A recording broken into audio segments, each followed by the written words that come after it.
Welcome to Creekside Community Center. I'm Jill Murphy, the manager at Creekside. I'm Kristia Davern, the facilities manager for the city of Bloomington. Creekside behind us was an elementary school built in 1960. It's been maintained by the city very well, but is starting to show its age. So the city of Bloomington purchased Creekside in 1974 to offer services to the community members. It is currently part of the Parks and Recreation Department.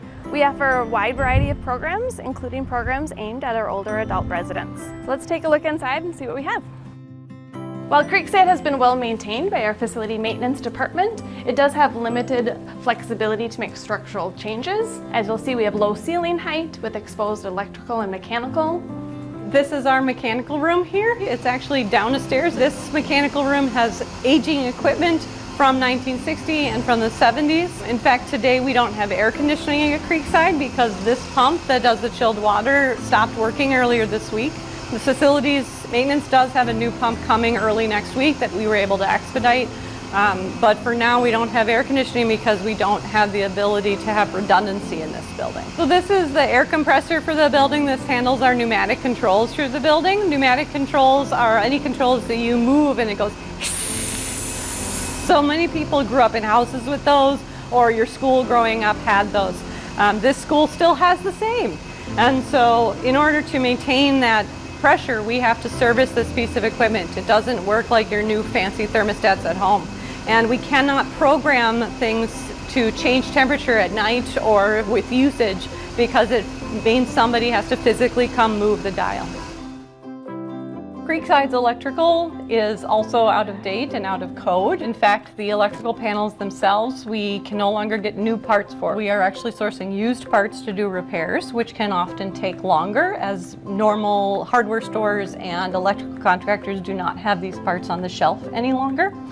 In addition, we're already at almost maximum capacity for our electrical panels, so there's very little we can do to add on additional electrical service to the building for programming. So adding additional televisions or additional equipment. So a challenge that we have is our restrooms and the limited number of restrooms at Creekside. Our men's restroom has 1 stall and 1 urinal, and the women's restroom only has 2 stalls. As you can see with the 2 stalls, they're right next to each other and it's hard to come out when another person is coming in. Some of the classrooms have individual stalls. All of these stalls are very small, they are not ADA compliant, and as you can see I have a low toilet to allow children from when this was an elementary school.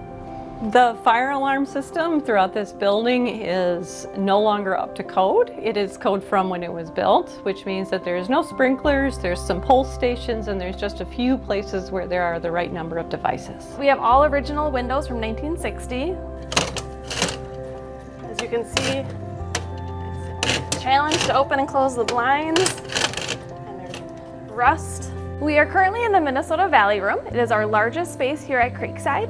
It gets used quite often for special events, rentals, exercise groups. A challenge that we have though is it is our only space of this size, and scheduling it is always busy and trying to find space for those larger events. People often ask why we don't repair and add on to the building. When you look at all of the different repairs that we need, such as adding fire sprinklers, getting everything up to code, making sure we're ADA compliant, adding more restrooms, and all of those major challenges that we have, it's not cost effective. A lot of our older adults are asking for more fitness opportunities, more social, more games, things like that, where with what we have right now in our building and a lot of the same size room, it limits what we can offer. More multi-purpose rooms, variety of sizes, we could increase our programming and better fit the community needs.